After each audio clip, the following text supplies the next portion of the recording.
Am I the a-hole for making Christmas awkward when I said I didn't care if my mom ended up divorced? My dad died when my mom was pregnant with me, 15 male. My brother was 6 when dad died and always talked about him and told me stories about him. He was really affected by dad's death and kept him alive for me in a way. I can't describe it, but some of my favorite memories are of my brother telling me bedtime stories that were just stories about dad, instead of stories from books or made-up stuff. He only had 5 he knew from living them, but they were the best. He also told me stories he got from my dad's family too, just way less frequently since they weren't his lived stories. The stuff made me feel like I still had a dad, even though I didn't have one with me. When I was 6, Mom met my stepdad and married him after 5 months of dating. He wanted a really fast family and wanted to adopt me and my brother. But my brother hated him for expecting it. They had a fight when it was mentioned because our stepdad said he'd be the man of the house and our family. So it only made sense. My brother told him he was a stranger. We only knew him for 3 months when this was happening, so my brother wasn't wrong. It offended our stepdad though. I wasn't okay with it either, and that ticked him off more. He brought it up a bunch of times the first year, and then like 5 times a year after that. My brother told him he'd rather be dead than let him be his dad. I said no, but I tried to not be a jerk about it. I didn't want it and got kind of annoyed by being asked so much. I said that too, but I was told it was something he'd keep asking because he felt he deserved it.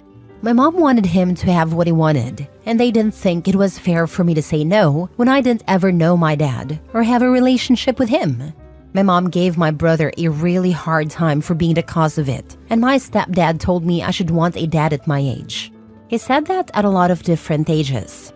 Yesterday, things got awkward and it's made today awkward too. We're not even that far into today. But my mom and stepdad sat me down, and he told me again he wanted to adopt me. Before I could say no again, he told me he's tired of not having kids of his own. He can't have any, and he wants someone to pass on his family name. He wants that to be me since he raised me as his own. He said he's tired of being dismissed as a dad, and if I don't accept him, then he's done. And he'll either divorce mom or he'll ignore me and my brother forever. My mom told me I need to help her not get divorced and ask if I wanted that for her. I said I don't care. I don't want to be adopted, and I'm not giving in because of their marriage. They didn't like my answer, and now my mom's family's frustrated that I made things so awkward because we're all together and it's bad. I'll probably hide out in my bedroom for the rest of the day because it's intense downstairs. Am I the a-hole? Now for the top comments. It's disgusting that they're putting the fate of their marriage on your shoulders. I'd reach out to your brother or another adult to see if there is a way you can leave. My brother knows about it all, but he can't take me. My mom would fight it, and she would win because my brother is my brother and not my second parent. He looked into whether I could live with him a year ago, and he was told even if I wanted it, we wouldn't have a chance when I have a living parent. Not the a-hole. You are absolutely not responsible for your mother's marriage. The foundations of their marriage have absolutely nothing to do with whether they adopt you or not. She seems to be manipulative. 100% this. And Opie did not make Christmas awkward. His mom and her husband ruined Christmas with their emotional blackmail. They're massive a-holes, and so are the relatives trying to blame Opie. The relatives from mom's side of the family only care about the mom. It's frustrating how family often jumps to blame the kid instead of holding the adults accountable. Opie deserves support, not guilt for their choices. This is a huge burden for such a young person. You'd be surprised to know adults who own up to accountability has drastically dropped over the years. And something tells me this free fall wouldn't get any better anytime soon. Next story. Am I the a-hole for calling my soon-to-be ex-husband a freaking psycho for putting the news of our divorce in the kids' presents? My soon-to-be ex-husband and I have been married for a long time, but we're going to get divorced soon. We've had our fair share of fights here and there, which is normal for any couple, but he's the type of man who complains a lot, makes a ton of demands, and rarely acknowledges me or includes me in big decisions. Things had already been bad between us, but it got worse when he received his diagnosis. He's suffering from a medical condition. While I sympathize with his condition, I knew this was going to be the end of our marriage. I knew I could not handle this version of him with his condition at all. So I was very honest with him and told him that I wanted a divorce. He was open to it, yet resentful towards me. But he had been for a while now, so yeah. We agreed to tell the kids after Christmas and just be together as a family and enjoy the holidays. Well, he wanted to be petty and get back at me, but I didn't think it'd go to such lengths. In the morning, when our kids, they're 13 and 15 by the way, opened their Christmas presents, they were shocked to find out their dad and I are getting divorced. Their dad printed this on paper and put the papers in their gift boxes. It was horrible. Especially the way he worded it. Merry Christmas. Your mom is divorcing me. The house turned into a crying mess. He wasn't even there. He went to get coffee or something. He knew what was going to happen. Thus, he left the house in the morning. I didn't know what to do. I tried my best to get them to calm down and they called my mom. He came back and I absolutely blew up at him and called him a freaking psycho for doing this to the kids. On Christmas, no less. He defended himself, saying I was no better for deciding to end our marriage right after his diagnosis. I told him it was more because of his awful character than anything else, but he has tainted my image to the kids, as they now think I'm leaving him because of his condition and refuse to speak to me. It got out and in-laws got involved. He told everyone I called him a psycho and yelled at him for telling the kids the truth. They all came at me, especially his mother who hated me all those years for no apparent reason. She called me a bee and said that if my relationship with the kids is ruined, then it would be because of my own doing, and I have no one to blame but myself for being such an awful wife and mother. It escalated. He's moving out, and the kids are with my mom. I'm feeling utterly devastated right now, but started to think that my outburst was unnecessary. And calling him a psycho and causing a scene instead of de-escalating the situation might have been wrong. Remember, your relationship with your children is a marathon, not a sprint. One day they will look back on this and think their dad is a psycho. They will have lots of other examples of him being a nut job by then. Remember the Christmas dad traumatized us while sipping wine together in their 30s over a Christmas dinner? Always be the bigger person. Always rise above and put your kids first. Trust that your soon-to-be ex cannot hide his rotten core forever. Honestly, this should be documented as an attempt at parental alienation when the conversation turns to custody.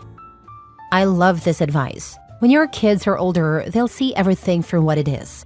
You can't control what their dad does, but you can control how you respond. Keep being the bigger person even when it's hard. They will remember who was there for them. Don't wait for them to be older. Explain why you're leaving. They're both old enough to understand. What he did was petty and wrong, but you're certainly being incredibly vague about the important details. We only have your side of the story when it comes to why you're getting divorced, and you admit that his medical condition is a major reason you're choosing to divorce him now, so I'm not sure you're much better. Until you provide more details about the cause of the divorce or his medical condition, I'm saying everyone sucks here. My relationship with him has been bad already, and now I just don't think things will get better after his diagnosis. In fact, I'm 110% certain they'll get worse. I'm sure he'll just get more needy and controlling, and I don't think I can take it. Next story. My wife is sad because I got my sister a much more romantic Christmas gift than I got her. Am I the a-hole? Last night, my family hosted a gift party. We invited siblings, parents, and grandparents. The party was going great, and everyone was genuinely happy when they opened their gifts. My wife had a Christmas list, and I got my wife all the items from the Christmas list.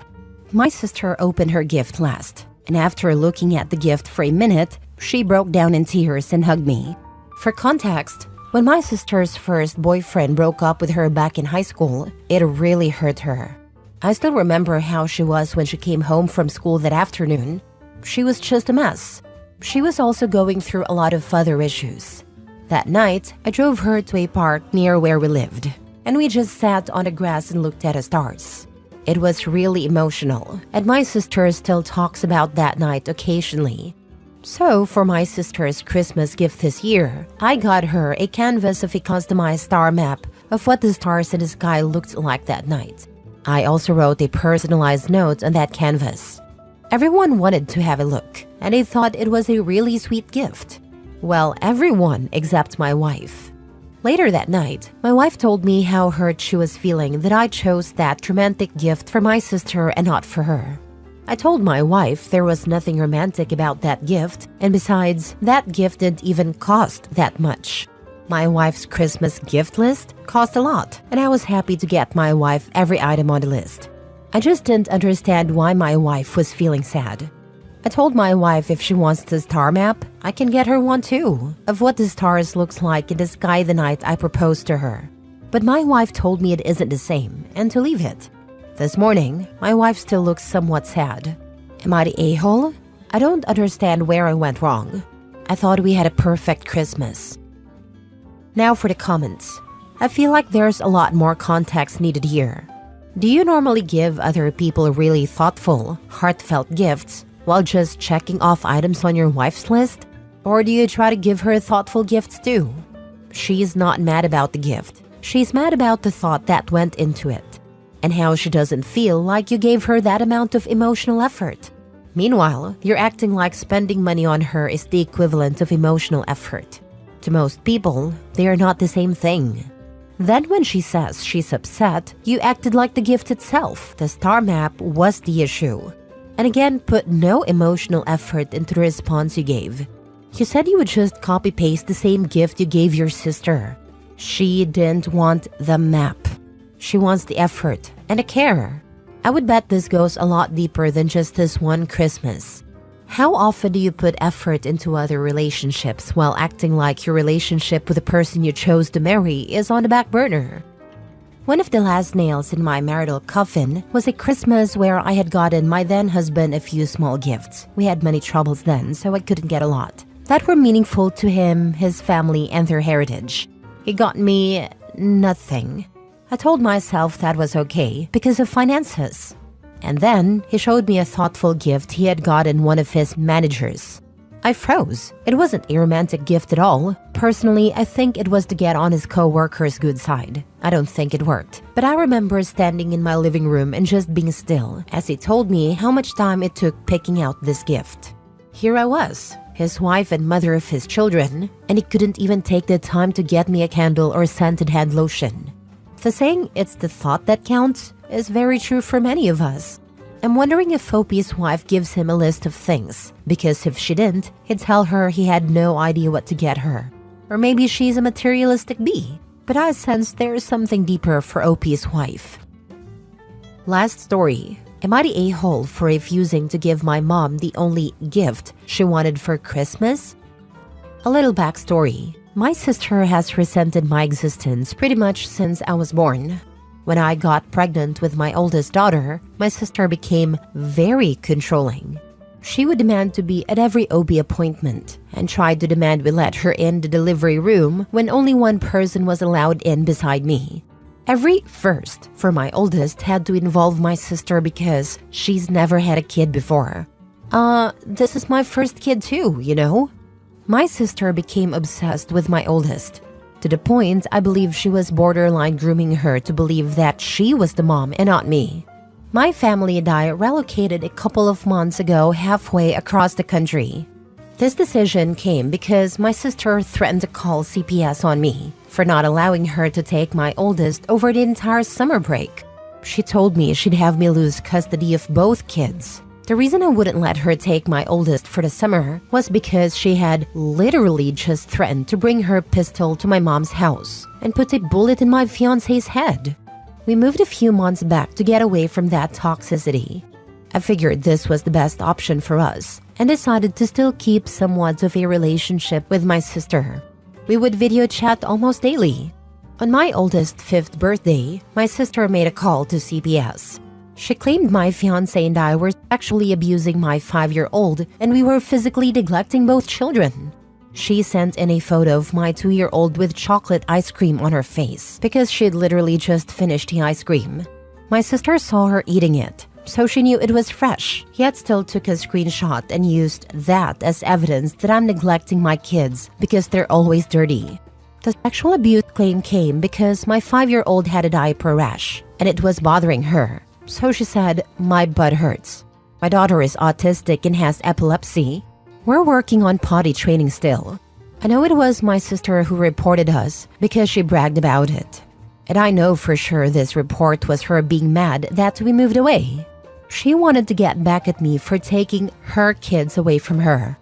I decided it was best to go fully no contact with my sister.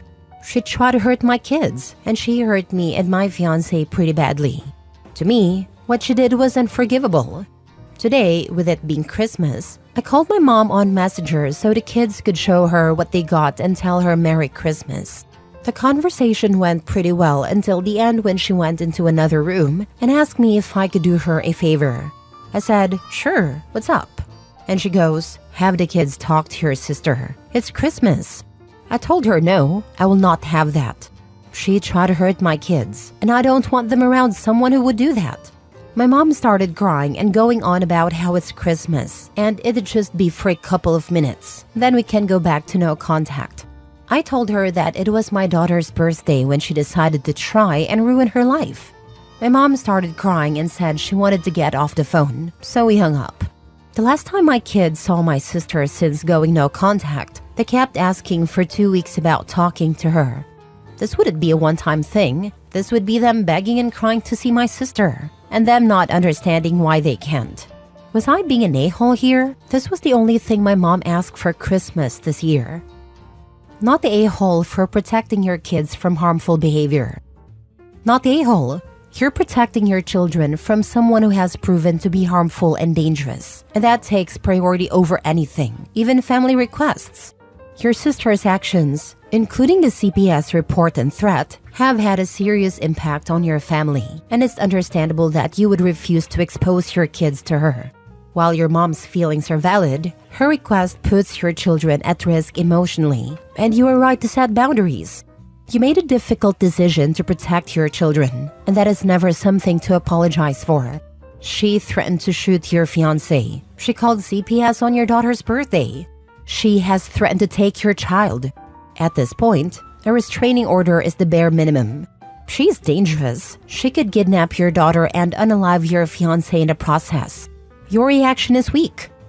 Tell your mom that if she ever pushes for your sister again, then you will need to reevaluate if she should be allowed near them too, considering she gives zero care about her safety. Not the a-hole. Your sister is mentally unstable, and your mom is enabling her. Your mom is the biggest a-hole in this. She should be getting your sister help instead of endangering your kids.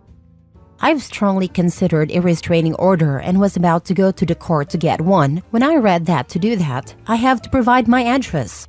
I felt it would end up being safer to move as soon as we could and not give anyone our address and only use a P.O. box if needed. If I didn't have to provide my address to get a restraining order, I'd 100% do that.